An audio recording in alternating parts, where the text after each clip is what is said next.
अदिति दोनों सौतेली बहनें थी। सुकन्या की मां आशा का उसके बचपन में ही देहांत हो गया था। उसके पिता मनोहर ने दूसरी शादी की और सुकन्या की सौतेली मां सरिता के घर में आ गई। सरिता ने आते ही पूरे घर को अपने कब्जे में कर लिया। वो हमेशा सुकन्या से पहले अपनी सगी बेटी अदिति पर ध्यान देती थी। मम्मी ये देखो मेरा नया सूट, शाम के फंक्शन में ये कैसा लगेगा? ये तो बहुत सुंदर लग रहा है, रानी लगेगी बिल्कुल मेरी बेटी। मम्मी वो सुकन्या को क्या दोगी पहनने के लिए? वो भी तो हमारे साथ शादी में जा रही है, पहन लेगी कुछ भी जो उसका मन होगा। मेरे पास इतने पैसे नहीं है कि मैं उसके लिए भी नया सूट खरीदूं। वैसे भी तुम्हारे पापा का अब इतना काम नहीं बचा। मेरे लिए तुम्हें नया सूट लेकर देना जरूरी था। बहुत लोग आएंगे वहाँ, क्या पता कोई तुम्हें अमीर घर का लड़का पसंद कर ले। अरे सरिता, कभी कभी अपनी बड़ी बेटी सुकन्या के बारे में भी सोच लिया करो। वो बेचारी भी तो शादी लायक है। बस आ गए अपनी लाडली बेटी के बारे में चिंता करने। पता नहीं कौन से मनहूस दिन मेरी तुम्हारे साथ शादी हुई थी। जब से आई हूँ एक ही नाम तुम्हारे मुंह पर चढ़ा हुआ है। देखती हूँ सुकन्या सुकन्या। अरे तुम्हारी दूसरी बेटी अदिति भी कुंवारी है, वो भी तुम्हारी ही बेटी है। उसके बारे में भी कुछ सोचा करो। मैं हूँ जो पैसे जोड़ जोड़ कर अपनी बेटी को सूट दिलवाए है। अब शाम को चलने की तैयारी कर लो, बहुत बड़े बड़े लोग उस शादी में आएंगे। ये तो मेरी सहेली पुष्पा की बड़ी मेहरबानी है जो उसने हमें एक कार्ड दे दिया, वरना हम गरीबों को इस शहर में और इतनी बड़ी शादी में कौन पूछेगा। मनोहर को पता था कि सरिता का स्वभाव बहुत ही खड़ूस है, इसलिए वो चुपचाप अपने कमरे में चला जाता है। शाम को सब लोग शादी के लिए तैयार होते हैं। अदिति बहुत ही सुंदर सूट पहनकर तैयार होती है। सुकन्या के पास तो कपड़े ही नहीं थे। अचानक मनोहर सुकन्या के पास आता है। सुकन्या बेटी ये ले, ये तेरी माँ की साड़ी है, तू ये पहन कर तैयार हो जा। देख कितनी सुंदर साड़ी है, मेरे संदूक में रखी थी, मैं वही ढूंढ रहा था और आज मुझे मिल गई।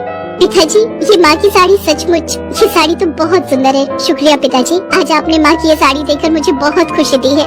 हाँ बेटी, अब ये साड़ी पहनकर जल्दी से तैयार हो जा, देखना तब से सुंदर लगेगी मेरी बेटिया।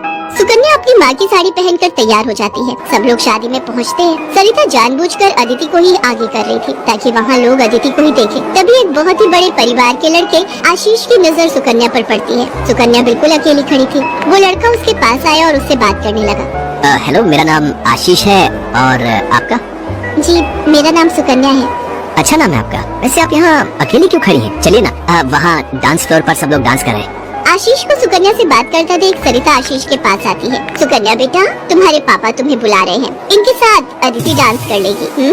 अब हाँ, क्यों नहीं, प्लीज। मनोहर ने तो सुकन्या को बुलाया ही नहीं था। ये सब तो सरिता की चाल थी। थोड़ी देर बाद सुकन्या फिर से खड़ी थी। अदिति आशीष के साथ डांस करने लगती है। आशीष अभी भी सुकन्या की तरफ ही देख रहा था। शायद उसे सुकन्या पसंद आने लगी थी। आशीष पूरी शादी में सुकन्या से बात करने की कोशिश करता रहा, पर बार बार सरिता अदिति को बीच में लाने लगी। पर आशीष के मन में तो कुछ और ही चल रहा था। एक दिन जब सुकन्या घर के काम कर रही थी तो अचानक मनोहर के साथ आशीष और उसके माता पिता आ जाते हैं। सरिता, जाकर जल्दी से चाय नाश्ते का इंतजाम करो। घनश्याम जी अपने बेटे आशीष का रिश्ता हमारी सुकन्या के लिए लेकर आए हैं। क्या? सुकन्या के लिए आशीष का रिश्ता?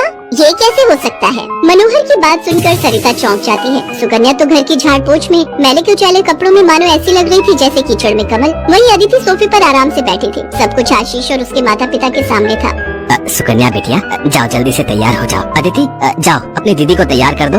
कोई जरूरत नहीं है तुम्हें उसे तैयार करने की। तुम उसकी नौकर नहीं हो जो उसे तैयार करो, अपने आप हो जाएगी तैयार। ये रिश्ता उसके लिए आया है, अदिति उसकी नौकरानी नहीं है। अंदर चल रही सरिता और मनोहर की बातें थोड़ी थोड़ी आशीष और उसके माता पिता के कानों में आ रही थी, इसलिए मनोहर बाहर आ जाता है। मनोहर जी, हमारे बेटे आशीष को आपकी सुकन्या उस दिन बहुत पसंद आई थी और वैसे भी हम आशीष के लिए लड़की ढूंढ ही रहे थे, इसलिए अचानक ही आपको मैंने फोन मिला दिया। मेरी सुकन्या तो बहुत किस्मत वाली है जो आप जैसे इतने बड़े घर का रिश्ता उसके लिए आया, वरना हम तो, मैं आपको क्या ही कहूँ। घनश्याम जी, आपने सचमुच मुझ पर बहुत बड़ा उपकार किया है। नहीं नहीं मनोहर जी, इंसान दिल से अमीर होता है। आपने अपनी बेटी सुकन्या को जो संस्कार दिए हैं वो किसी धन दौलत से कम नहीं। तभी सुकन्या चाय नाश्ता लेकर आ जाती है। सुकन्या का रिश्ता पक्का हो जाता है।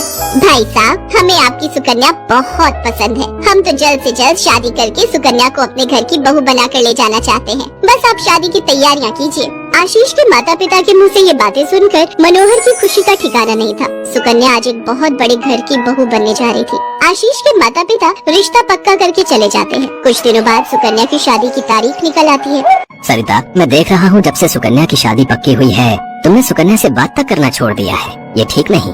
तुम अपनी बेटी की शादी करो, मैं इस शादी में कोई हाथ नहीं लगाऊंगी। ये रिश्ता मेरी बेटी के लिए था। मैं चाहती थी आशीष के साथ अपनी बेटी का रिश्ता करना, पर तुम्हारी उस सुकन्या ने सब काम खराब कर दिया।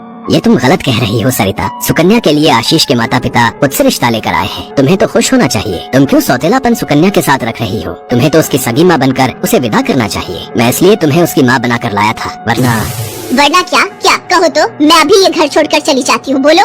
मनोहर की बात